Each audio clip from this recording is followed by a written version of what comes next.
Thank you for Patreon now for donating to the Patreon. Hey guys, it's Vandy Azzo back and we have a card fight Vanguard deck profile. So if you enjoyed, don't like, comment, subscribe, and let's go from the start, shall we? And this time we are covering Dark State's Favrnir, or Favrnir. I like to call it Favrnir because that's what I saw its name was at the beginning because it didn't have the extra NR in it, but I now call it Favrnir because I can and I will. So, Dark State's Favrnir, the thing from Dear Days, is a very powerful grade 3.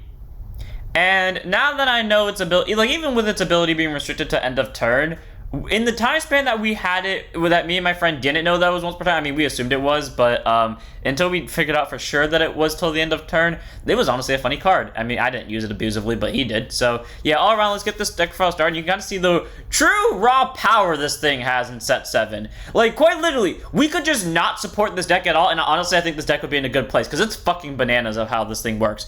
So, first up, we have our starter in Julius Draco Kid. Grid Zone boost, 5k shield, 6k base. All remote opponent, if you win second, draw a card. Standard starter, not much about it. It's just if you win second, draw a card. You can really make this any starter you want. The reason why it's Julius Draco Kid, even though I'm not using the whole Dredjeweled line, especially because the grade 2 requires the grade 3 to be a Dredjeweled, is because, you know, I like the having the starter be a dragon, considering Favrnir is also a dragon, and then the two other ride lines, we'll see what they are, because they're the most generic ones I can use, because they don't involve other cards riding on top of them. So, Julius Draco Kid all around is a nice starter. You can really make this nice starter, like I said, but I just like having this as a starter for the dragon. Then we have our Overtrigger in Hades Dragon Deity of Resentment, Gallmageheld. Grade 0 boost by 50k shield for 5k power. It's getting easier for me to say that name now. Overtrigger, you may want to check it in your deck. Reveals trigger with a card, draw a card, choose and review something for the turn. And if you revealed it during your drive check, activate Instant Effect, which is you get during your turn, all your Vanguards get plus 10k power and plus 1 critical until the end of this fight. So, that is already a second Favrnir skill. So, basically, if you don't know what Favrnir does, I don't remember its full ability yet, but, like, basically, you know, it will get plus 10k in a crit if you killed an opponent's rearguard this turn and you didn't ride. So, if you combine these together, that means he has a total of 33 in triple critical before he swings. Or any other boost, or triggers in general. And that is a deadly combo, because if you're at 3 damage, that's an instant fuck you. So, all around, it's funny of how dangerous the deck can be, and this Overtrigger adds to that pressure extremely well. If you sack it in the early game, we all know that makes your job a lot harder, but especially in this deck where the Vanguard's already a dangerous beat stick, now it's even more of a dangerous beat stick, because now it's guaranteed you can't take that Vanguard. So, all around, Gallmageheld is nice. I like it. Puts a lot more extra pressure on the opponent with the Vanguard turn. One of the Overtrigger. Then we have our normal triggers, 3 of Rouse Master Ridley, grade 0 boost, 5k shield, 4k base, draw 2 Guard Soak, opponent's Vanguards are grade 3 regards with 5k shield.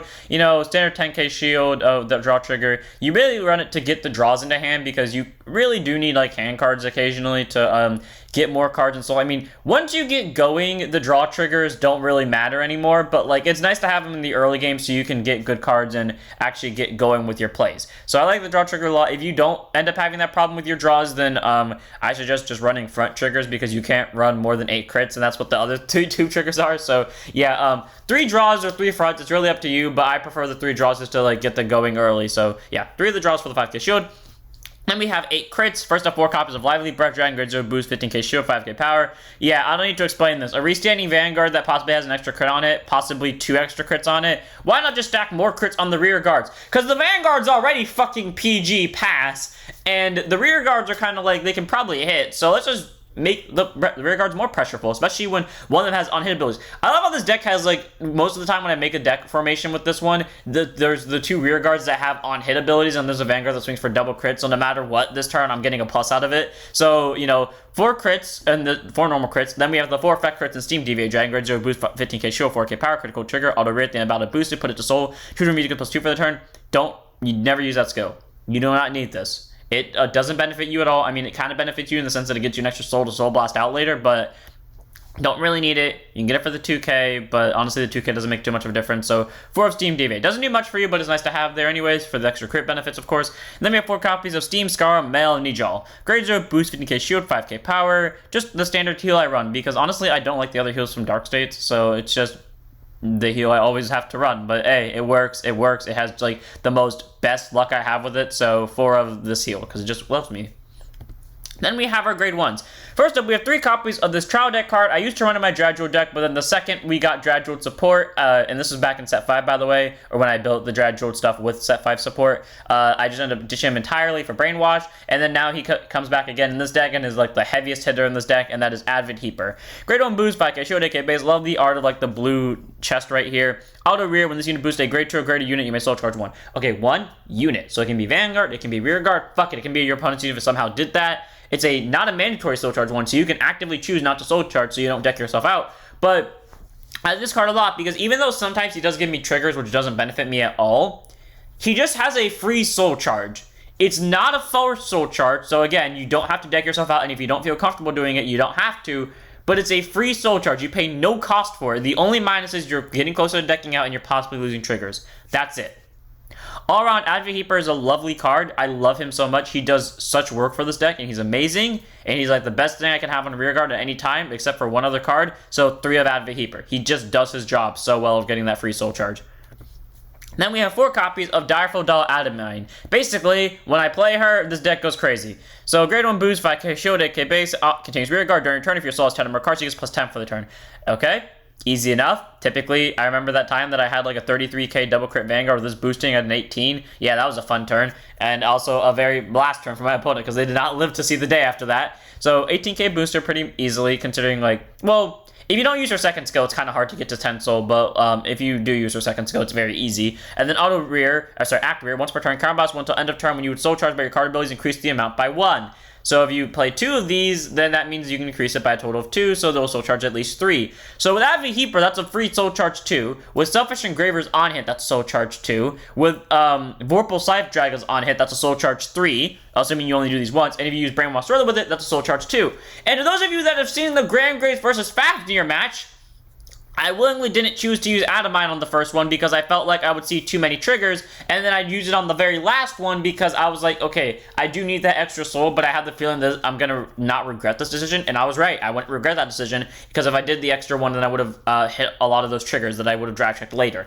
So all around, I like Adamine a lot. She definitely gets me a lot of soul. If you know what I'm referring to on that game, good for you because that was a very funny moment for me. So yeah, just helps get soul, becomes like the most dangerous power stacker on the board. Basically, all the grade 1s in this deck are kill targets, and if you see any of them come down, be prepared to shoot them with a fucking machine gun. So, 4 of Adamine, good card, and, well, yes, in the moment, she's the least she's the least dangerous one to you. She will slowly become the most dangerous one to you in the end game. So, 4 of her, gets the soul charge, gets the 10k, is instant target for a machine gun. Then we have our last grade 1 that isn't a PG, and that is 4 copies of Brainwash Swirler. This lad does everything I need him to. So, grade 1 boost, 5k shield, 8k base, auto is placed on rear, free soul charge 1, amazing to do it at any point in the game, and it does it for free too. And then auto rear, when the card is put into your soul by soul charge, if your Vanguard is a grade 3 guard, gets plus 5k for the turn, 10k if it's soul charge 2. So for the record, and it does matter, there are cards that put stuff to soul for cost, and then there's soul charge. It only applies to the soul charge, not putting stuff to soul for cost, unless it's like has the soul charge icon, but hey, still great skill, because it's a free 5k, very easy to use, and the second you get to grade 3, he's the most dangerous fucker on your field, especially if you have this and this on the board with him. He becomes so powerful, he becomes so dangerous. I forgot which deck, no, it was Dradual that I did it with, yeah, in Dradual I hit like either 70-something or 80-something off of one Brainwash Swirler because I did so much soul charging in that turn. Yeah, my original set 7 Dradual build that didn't have like any of the support cards outside of Power Gem and Ristal Galar, fuck, that deck was stupid good. Like, if I were to play a tournament version of a Dradual for some reason, it would be that version of the deck because that deck was fucking broken. So, for a Brainwash, gets bullshit numbers if you let it, and just having that free soul charge already makes it good. So, for again I say, instant machine gun target. I think your targets will always be this, then this, because it would honestly cause more trouble than this will, and then obviously this. So, yeah, for Brainwash, don't trust it. Then we have 4 copies of our PG and Repelled Malice Dragon. Grade 1 boost, 5k, 0 shield, 6k base, contains Sentinel, 4 side deck, and auto is put on guard circle. Choose one of these, it cannot pay into battle, and if your hand has 2 more cards, choose a card from hand, discard it. Standard PG, no special bad base, what that means if this is only one of the card in your hand is in your hand when you place it on guard circle, you do not have to discard. That's amazing because that means you can be as aggressive as you want in the early game, and then still have this when your opponent inevitably counterattacks you because they're going first, and they're playing Leonor, and they have a fuck ton power of grade 3 power, and you just strictly PG it. All around, the PG is nice. I like it. Helps me when I'm doing some stupid early game plays on Rush, though typically I don't do, but on the rare occasions I do. definitely saves my ass, and I like it a lot. And it can save your ass in late game too, or maybe you got pushed to the edge, and now you really do need to like save some certain hand cards. So the PG definitely comes in handy there. All around, nice card. I love it a lot. For this PG, it shows up consistently. Use whatever PG you want that has the second skill. Then we have our last grade 1. It's the grade 1 of the Ride deck, of course, and that is Diabolos, Bad Steve. By this assumption, you can guess what the grade 2 is, because that's the only other grade 2 that has, like... Actually, no, there's only one grade 2 to my knowledge that has a generic Vanguard skill that doesn't require a specific ride. So, Diabolos, Bad Steve. Great auto. When it's placed on Van, choose a card from your soul, choose a card from your soul, call it to back or rear guard center, and then soul charge 1. Great. So it can be any soul card you want. Like I said, this typically is going to be your starter, obviously, unless somehow you manage to soul charge before you go into Steve, but sure. So getting that free call is nice, and then also getting a soul charge to replace it is amazing. Then the other ability that will never matter because there's no way to call from soul in this deck, and if there was, you would never be able to enter the state anyways, and that is continuous rear guard if you're in Final Rush gets +5. So that kind of like denotes the fact that there's no Unrivaled Bruce in this deck, and I know some people run Unrivaled Bruce because it makes the soul charge easier. One, we all know why I don't run Unrivaled Bruce. It's a Diabolos. This only gets the excuse because quite literally I need a generic ride line, so he gets the excuse for that. But one, he's a Diabolos, and I have nothing against Diabolos. Obviously, they're my main deck. Just the reason why like I don't run like running archetypes and non-archetypal decks, etc. And not to mention the fact that for Unrivaled Bruce, I would be running him to Soul Charge because you're never going to use his full ability. And we all know I hate using cards or hate running cards if I'm not going to use their full ability or I do not have the intention of using their full ability. So sadly, Grade 4 Bruce, not in this deck, but if you want to run Grade 4 Bruce, go ahead. I understand why, but we all know why I don't run it.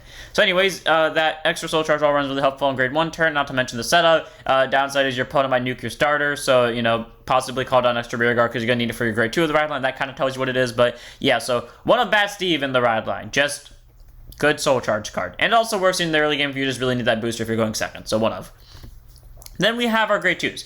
3 copies of Term Fracture Dragon. The excuse for him being here, I wanted to try him out and I had no other better deck to do it in. So grade 2 is 5k shield, 10k base, auto ruin, these attack hits a Vanguard. You may draw a card. If you do, choose a card from your hand to put it soul. Yeah, I don't regret the decision. Again, I say, the time I make formations in this deck for battle, typically it's Selfish Engraver and Vorpal Scythe, or 2 Selfish Engravers, or 2 Vorpal Scythes, and on rare occasions it's just Term Fracture. But basically, guaranteed, whenever I do Swingers, the Vanguard has an extra crit, and then the rear guards are on hits. So no matter what, I'm getting a benefit out of this turn. Either my opponent goes to higher damage, or I damage starve them, and I get a on hit, possibly, most likely Soul Charge, but also just a free draw. So, Term Fracture, when each attack hits a Vanguard, you may draw a card. If you do, choose a card from your hand and put it soul. So it's not a mandatory draw, so if you do not want to draw, you don't have to. But the fact that you get a free draw, and then you can send a hand card to soul is amazing, because that can help you stack soul cards for your, or stack soul grades for your main grade 3 over here.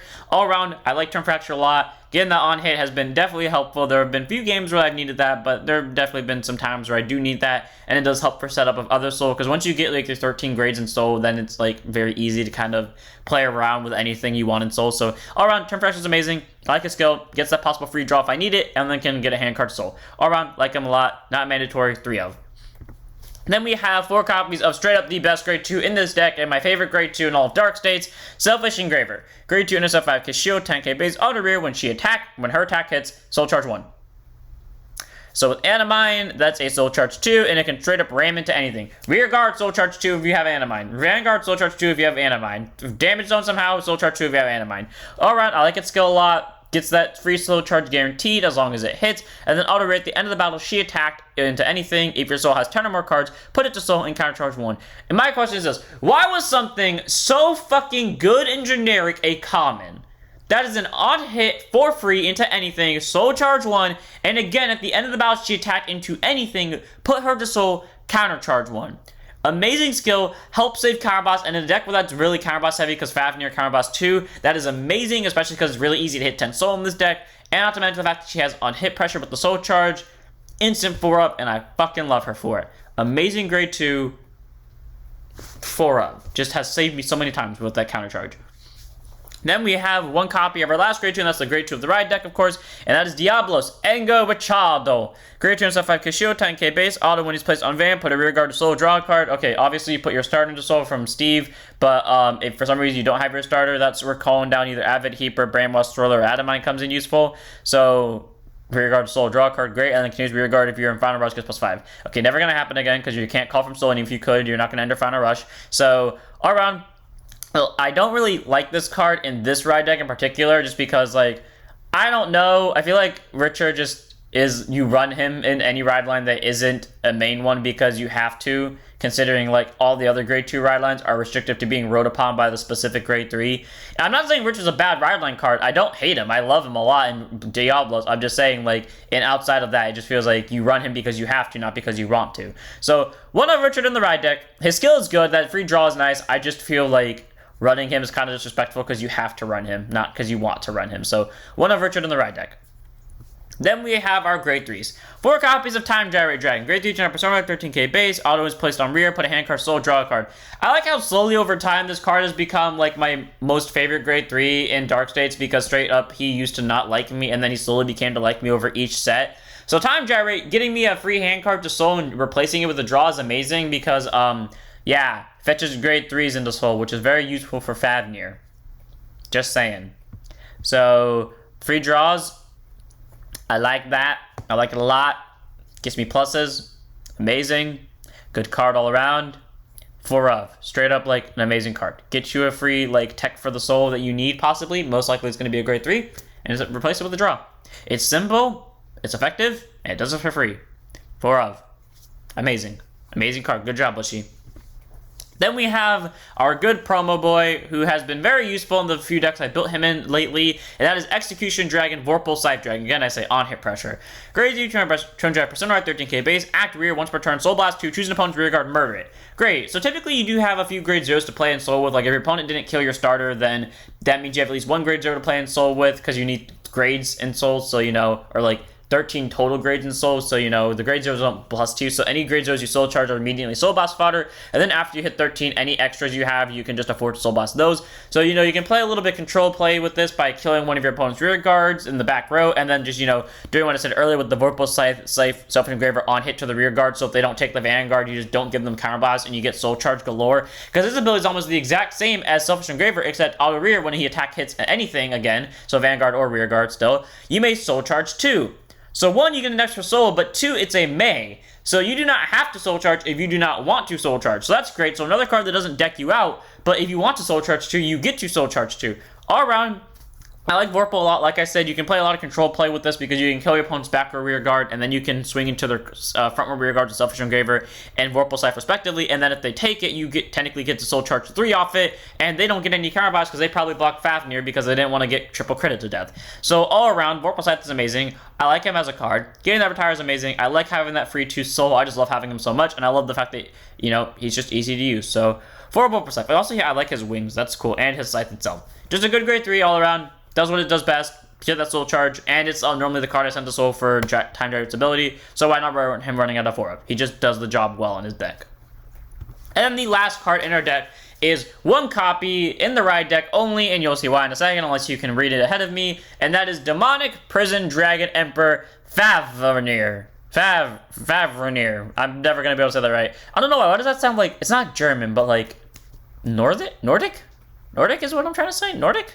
I don't know. Anyways, grade 3 persona, 13k base. I love his art. I love like the eclipsed moon in the or the eclipsed sun in the background. And the reason why we're only running 1 of him is because continuous, you may only have up to 1 copy of him in your deck. So, and that counts towards main deck and ride deck, by the way. So that basically means there's no copies of the main deck, so you can't persona ride. Don't worry though, they make up for it by doing this. Auto Van at the end of the beginning of your main phase, your opponent chooses one of their rear guards, murders it. If you do not ride this turn, he gets plus 10 and K and a crit. Now, for the record, before anyone says that is a mistranslation, yesterday, which was Wednesday, October 5th, and it's the 6th right now, and I just looked at it before I did this video, but on both of these days, the day I set this up and today the day I'm recording it, on the fandom, that's the skill it claims. Not till end of turn. Meaning, if that's what it is, it keeps that plus. Now, in my opinion, and in the opinion of others that I've seen, it is pretty obvious this is a once, or like until end of turn, and for some reason the fandom and the Discord translations I have, and both other Discord channels and my own Discord channel, just don't have that a part of his skill. I'm assuming, along with the rest of the fandom, that this is until end of turn. If it is not, Favrnir straight up has the best ability in the game because he's a 20k double crit during each player's turns, and that will slowly increase over time. So, being able to get a free rearguard kill is amazing just by entering the main phase, regardless if you rode that turn or not, and then if you didn't ride, he gets essentially a persona ride skill. plus an extra crit. I mean, granted, you don't get 10k to the front row, but the Vanguard being a 23 double crit is definitely fucking worth it. And then Auto Van, when your opponent's rear guard's retired during your turn, you may put a hand card to soul. If you do, you draw a card. So cool. That's the cost, so obviously you can choose not to do it if you don't want to. There is other ways in this deck to kill rear guards, but I mean, like, besides attacking into them, because it does work outside of the main phase. So if you want to do it in the battle phase, you can by just ramming into them. But like, there are other decks or like other rear guards that can kill opponents' rear guards, such as Jarett from Diabolos. What was the other one? I know there was one more, but I can't think of it. Oh yeah, he also procs up from Vorpal, by the way. But I swear there's one more, but I just can't remember its name. But all around, it's a good card. You do not have to soul charge if you don't want to for that draw, but it's a guaranteed free kill at the start of the main phase. 10k double crit is amazing, and then obviously that extra draw, whether it's the battle phase, main phase, or fuck it, at any point during your turn at all, you get that possible free draw, and that's nice for soul stacking. And then the last skill, the most important one, is Auto Van. Once per turn, at the end of the battle, he attacked into any card of any grade. If the sum of the grades of Dark States cards in your soul are 13 or more, so 3 grade 3s, so 9, typically for me, plus the grade 2, plus the grade 1, again, typically for me, that's 3, so 12. So if I get any grade 1 or greater into my soul, which typically happens before grade 3, Counterblast 2, stand him, loses the drive. So if you went first, and they're at grade 2, and you have 13 different grades in soul, and the 2 Counterblast 2, stand. And if you sack a crit on your first drive check, I feel pity for your opponent. That is a powerful ability and so deadly. In every game I pulled that off on first grade 3 turn when I was going first. I won the game, not the same turn, but the next turn, because they couldn't handle that aggressiveness. And then the next turn, obviously being because I didn't ride, I get that 10k in a crit, making it even more dangerous when I restand. All around, Favrnir is just a good card. Whether that 10k in a crit ability is till end of turn or not, which I'm 95% sure it is, but at the same time, Bushy could just be pulling a 180 on us. But as of right now, the fandom says it's that skill, word for word. But, you know, for now, we'll just say it's till end of turn. If it's not, someone tell me if I'm wrong or not. But that's how it is at the moment. So whether it's the permanent or not, 10k in a crit is really nice on the aggressive. Killing an opponent's rear guard for free just by entering the main phase is amazing. Getting that soul charge and draw just by killing an opponent's rear guard by battle or card effect is amazing. And then being able to stand regardless of what grade your opponent's at just by having 13 grades in soul, deadly. So without further ado, I'm going to end it here. Honestly, this deck is powerful. It's good. It's straight up strong. It is, I would say it's like a truck, but it's not. It's more like a boxing match where you are some low weight guy entering for the first time, and this is Mike Tyson. That should describe to you the situation of what's about to occur, and you are about to get the shit punched out of you, and you probably won't get up for another 5 months. So, I'm going to end it here. That describes to you what this deck does. I hope you guys enjoyed. Don't forget to like, comment, subscribe, join the Discord, follow Twitch, and I'll see you all in the next one. Don't forget to stand up your Vanguards.